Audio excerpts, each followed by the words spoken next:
What do you do when you already know the big white wedding is not for you, but every venue you look at has a 50 guest minimum and a standard drinks package? Your decision might be about the cost factor. And let's be honest, no one blames you on that point.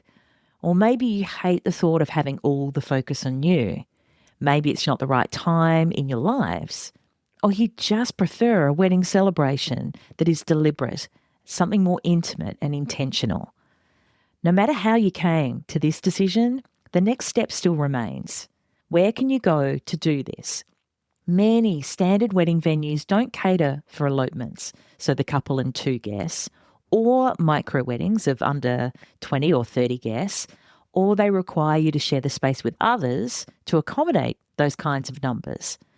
So today I'm talking about 9 practical things you need to look for in an elopement venue, wherever you are in the world.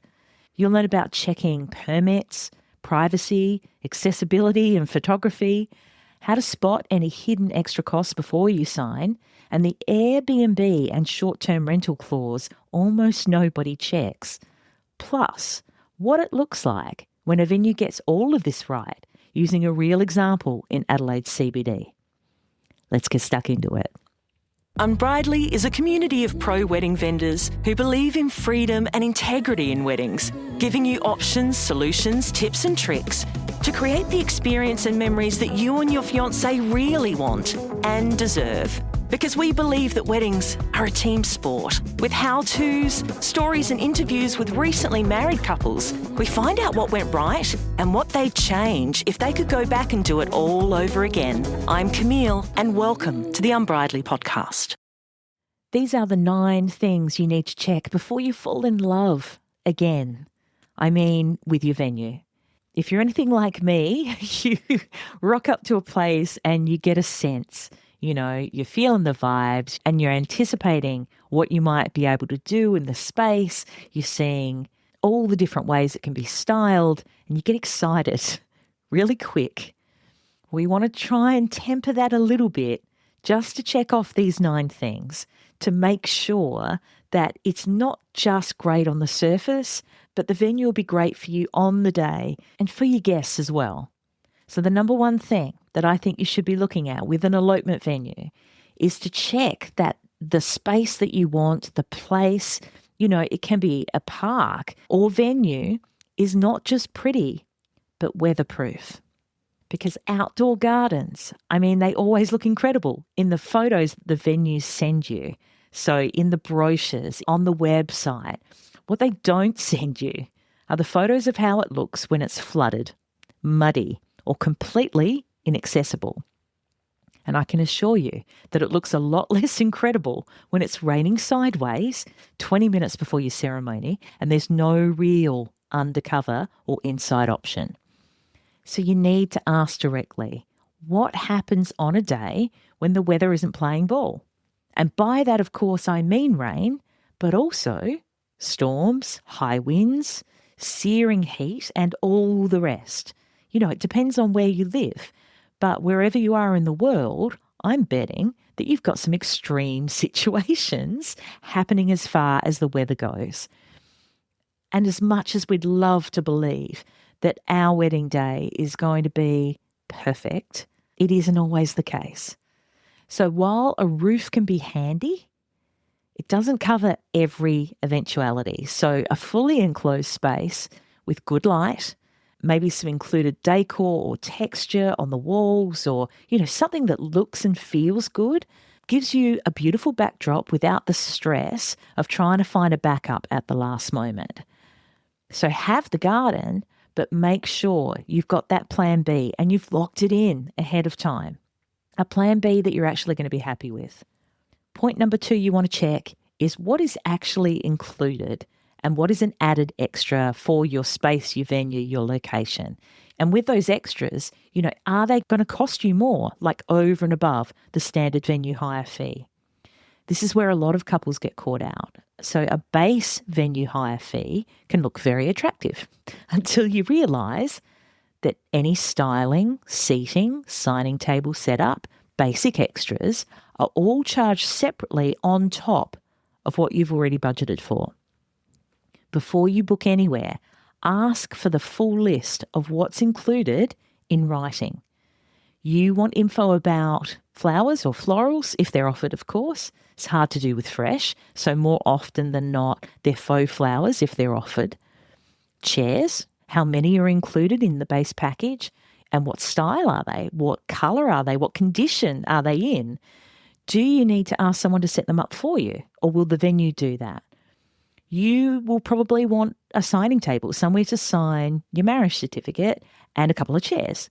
And, this is unless you're happy to sign on each other's backs, which is, a style and formality choice completely open to you, of course. If you don't want to, you're going to need somewhere to put that baby down and sign it, right? It does look a bit more elegant if you're sitting down. And is there any arbor included? And by arbor, I mean decorative, generally, arched shape, or it can be like a rectangle shape altar, if you like, that denotes the space that the couple stand under or stand next to and stand in front of. Sometimes it's decorated, sometimes it's not. Sometimes we're using just plinths or, high stands on either side of the couple. They might be decorated. They might have flowers, vases, arrangements, a decoration or installation that denotes the spot where the couple are standing. Usually it just makes the space a bit more pretty. If you're in a garden, it just might be a naturally occurring arbour. It might be a perfect spot between two beautiful gum trees. And it just, it lends itself to a frame, if you like. And with these sort of things that are not necessarily essential, you want to know what you get and what you don't get, what's going to cost you extra. You want it all spelled out. You don't want to assume anything. And I want to be clear, of course, it's absolutely fine if a venue doesn't have these things. And that is called literally a dry hire. But 9 times out of 10, a venue will also charge commensurate with what they include in their packages. So a dry hire might be a little bit less than an inclusive venue. And that makes sense, right? And some places simply choose to not provide these extras because it's easier. People can bring in what they want. They pay for what they want. They're not paying for anything extra. It's a particular business model.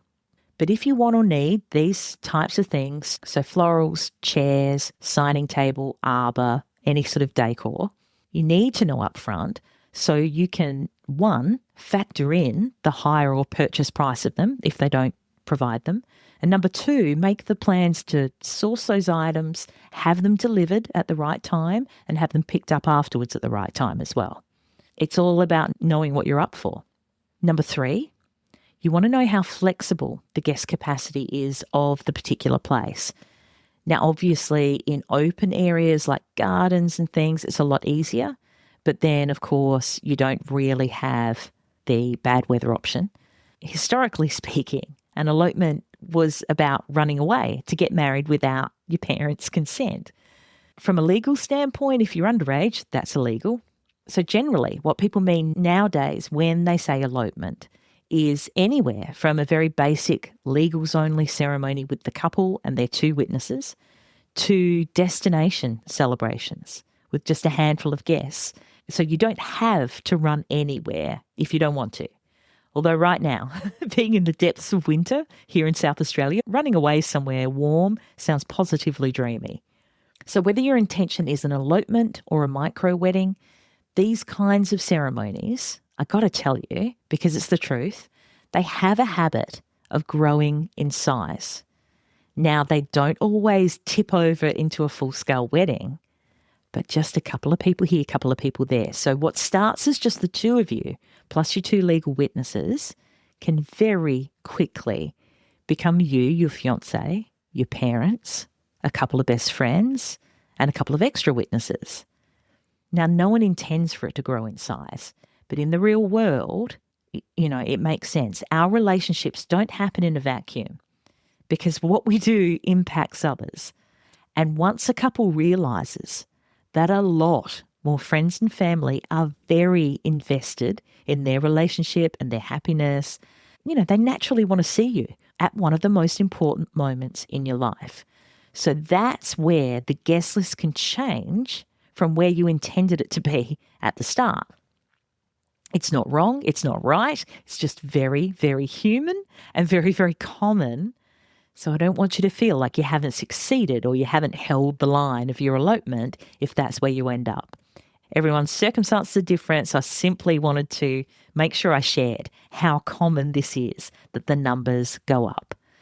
And it's for this reason that you might want to look for a venue that can flex a bit between just a handful of guests and a slightly larger group without forcing you into a completely different package or a completely different space. That magic number is different for everyone. So I'd recommend that you give yourself just a little bit of wriggle room. You know, it might be 2, 3, 5 guests from that magic guest number that you first started planning with to where you end up. Now, the fourth thing I'd be asking is, can you bring your own food and drinks, or do you need to choose from the venue's offerings? Some venues require you to use their preferred suppliers, or they'll only provide their food and beverages. You know, restaurants, for example. Obviously, if you're going to a restaurant, you're going to have a small ceremony and you want to have drinks and nibbles or a lunch or something afterwards, you need to choose from their menu, right? So if you're happy with their recommendations or their menu, this can work really well to simplify your planning. If you want to do it your way, if you want to bring in your own cake, if your auntie's making it, if you want antipasto platters, if you want some family-baked desserts, this is not going to work for you. And then the next part of that is if you are permitted to bring your own food and drinks, you know, BYO, make sure to check if you need to supply your own serving utensils, own plates and napkins, ice, glassware, bar staff, because it's very easy to think, okay, just a few drinks and just a few nibbles, we'll have it after the ceremony. When you go further and go, okay, I need to open the bottle. Okay, I need a wine opener. I need a glass. I need some napkins. You know, you can keep going and going. And if you're looking to have some bubbles or other alcoholic beverages served, you've got to make sure that the venue has the appropriate licenses to allow that. And that's going to change depending on what country you're in, what state you're in, what city you're in. Some places will let you bring your own food and drinks with no corkage or cakeage fees attached. Don't you love those terms? So they're like service fees that are very common in restaurants. They cover wages and cleanup costs.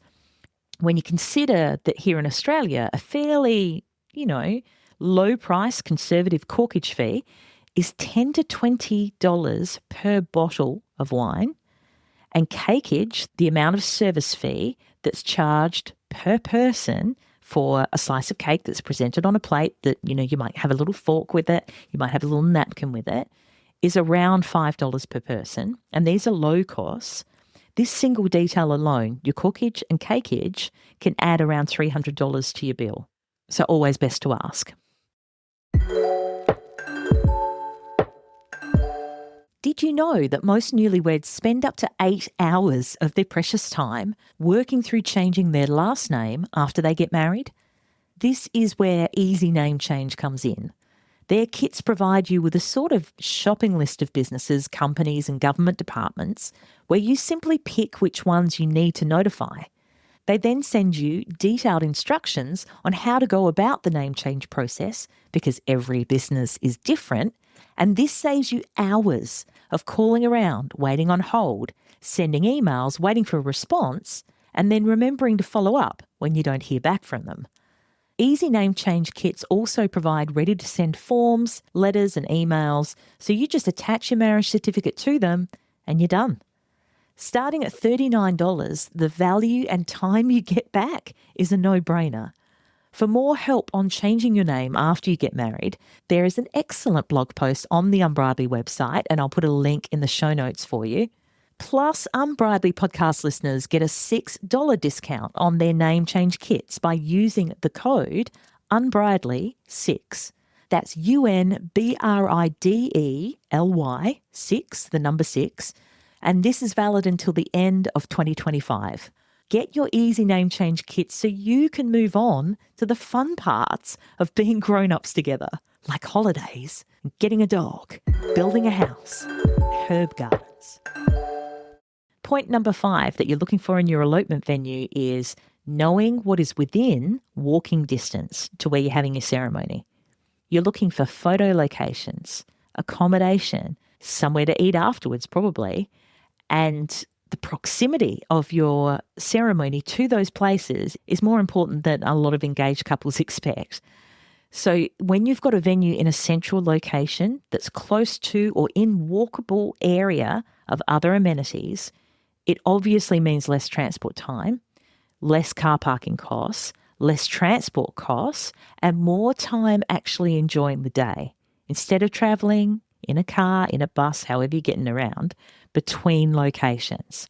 Additionally, if you consider the perspective of your more mature guests or witnesses, I can assure you that lengthy travel stints are not high on their list of things that they want to be doing on a day of celebration. So having a ceremony venue that's close to other things, very, very smart. Number 6, you're looking at what legal and permit requirements your venue has and what you're doing there has, and you want to get it sorted very early. This is a point that couples almost always leave way too late. If you're getting married in Australia, your celebrant, your officiant, needs your signed and witnessed notice of intended marriage at least 1 calendar month before your ceremony date. So if I was submitting my notice of intended marriage with my celebrant on the, let's say, 1st of September, it means I can get married in Australia on the 1st of October. Like that's the earliest date possible. It's that minimum 1 month.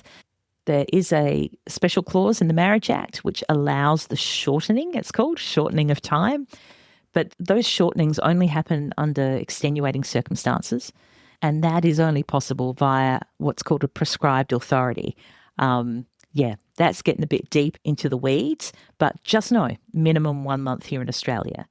If you're eloping somewhere in the US, the requirements vary state by state. So you need to check with your local registrar rather than assuming what's going on there. So that's the marriage side of things. But then thinking about permit requirements of the location that you're getting married in. And if your dream wedding ceremony spot is a national park, a botanic gardens, another public space, some of those types of locations, and you need to check with your council, require a separate ceremony or photography permit, which can take some time to be approved, of course. Make sure you research and sort out the legal side of your marriage and the location that you want to get married in as early as you can. Point number 7, I want you to have a think about, is your privacy and how many strangers you might be sharing the view with. Part of the appeal of eloping is the intimacy, it's the small number of people, right? Because it's meant to be you and maybe a handful of very special people who are very close to you. So it's worth asking up front or sussing out yourself by taking a dry run to the location at approximately the same time of day that you plan to get married to see how much foot traffic a potential ceremony spot actually gets. I'm reminded of several summer ceremonies that I conducted when I was quite early on being a celebrant, and they were either on the beach or on the esplanade or something like that. And we've got a wonderful tradition here in Australia that cars go very slow down the esplanade, people hang out the windows and they yell things. Most of the time it was kind of nice, kind of nice things they were yelling out. Sometimes it wasn't. It's really good to know that before your ceremony. A stunning lookout, like over a cliff, looking over the ocean, it can be a lot less romantic with a tour bus pulling in halfway through your vows. Or you might see it as absolutely hilarious. It depends on how you view it. So if you're in South Australia and a secluded nature-based setting is more your style than a city space, the team at Our Wild Love Elopements offer several different venues and locations all around our beautiful state, and in a lot of cases they'll help source them for you to suit your needs. These types of ceremonies, they offer a different feel to a CBD elopement, but they're a great example of how the right setting for you depends entirely on the atmosphere that you're after. Point number 8, accessibility for you and anyone joining you. So if your dream location involves a hike or a trek to reach it, I'd love for you to have a really good think about how you'll feel doing that in your ceremony outfit. You might have high heels, you might have other things, maybe you've had your hair done, and how you feel afterwards for photos. There's one particular ceremony that I can think of. I had only recently had a nasty fall and sprained both my ankles at 2 separate times on the same day. It was fabulous. And I had only just recovered enough to walk without hobbling.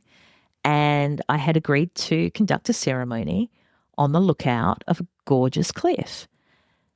And I hadn't really thought about it.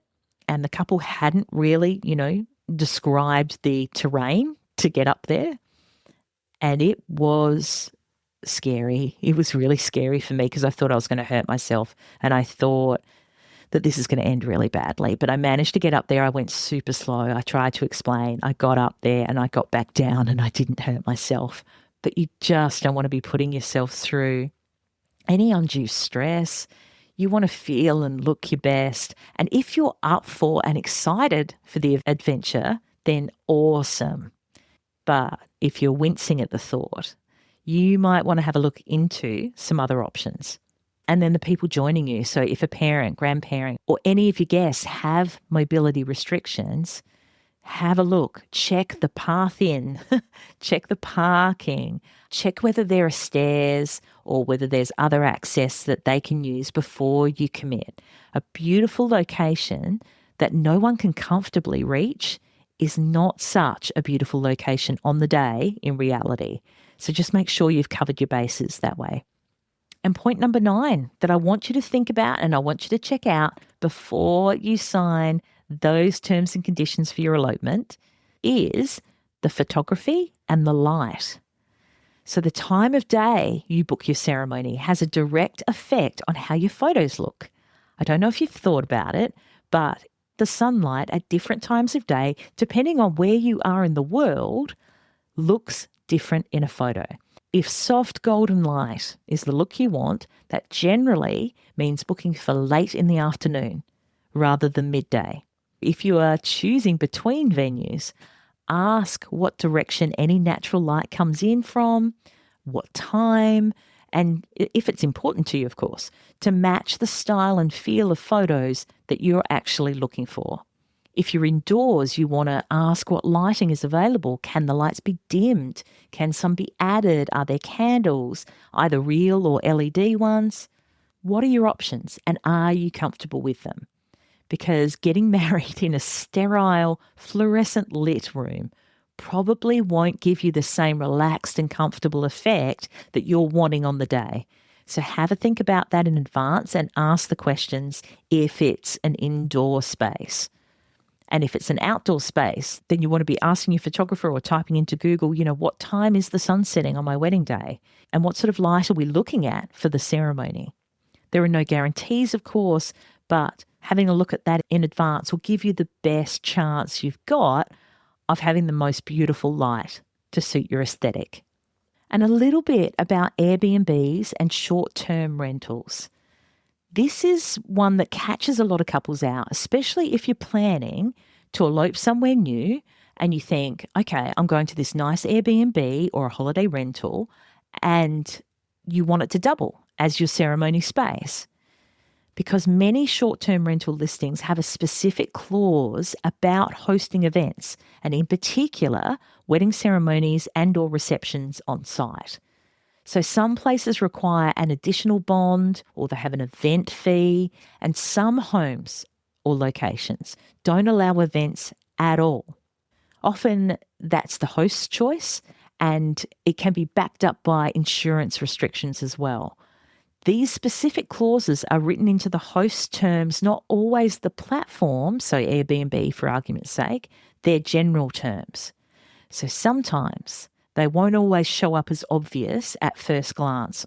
So before you assume your holiday rental can double as your ceremony venue, message the host directly. Ask very simply in plain terms, and it's not time to muck around and go, oh, if I had a wine night, just say what it is. Just say, we want to have a wedding ceremony. We've got 10 people. Is it okay if we have it on site?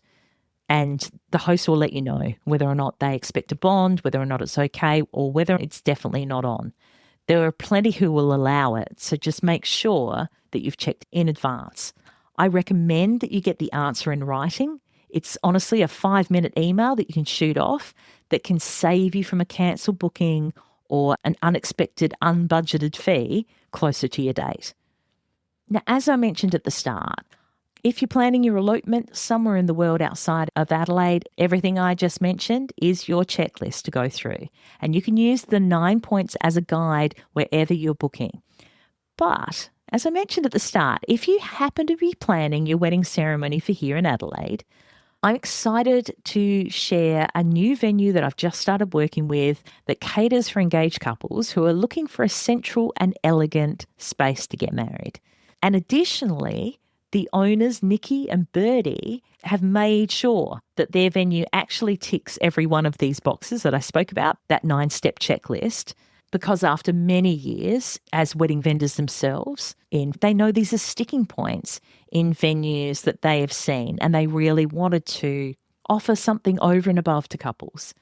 The venue is called Coco NB, and it's located in the Adelaide CBD in the city centre there. It's fully enclosed, like we talked about, so weather is never an issue. It's got a partially exposed brick feature wall. Some of it is covered in a beautiful plaster as well. And their standard decor is beautiful draping across the wall that looks a bit like an arbour. There's high ceilings, beautiful lighting, and a chandelier, a little bit of elegance. Like I discussed, the standard elopement and micro-wedding ceremony packages, they come with the faux florals, draping, plinths, seating, signing table setups all included. So you don't have to guess, what you're paying for, and you don't have to bring other things in. And the capacity of Coco NB flexes from just the couple and their 2 legal witnesses right up to about 20 guests, which covers most elopements and micro-weddings quite comfortably. And this is the part I love most. You can bring your own food and drinks with no corkage and no cakeage fees. So your budget just goes a little bit further. It also sits within comfortable walking distance from some of Adelaide's best garden photo spots. It's near well-rated hotels. It's near Chinatown, if you want a low-key celebration meal afterwards, and then just another couple of blocks into the city centre, which means that everything I mentioned to look out for in a ceremony space is solved. Even with the standard inclusions, the elegant styling and privacy of having the place to yourself, their packages start very affordably. So I'm thrilled to be working with them to help couples get married in a way that removes a lot of the back and forth and the planning stress and the sourcing of things.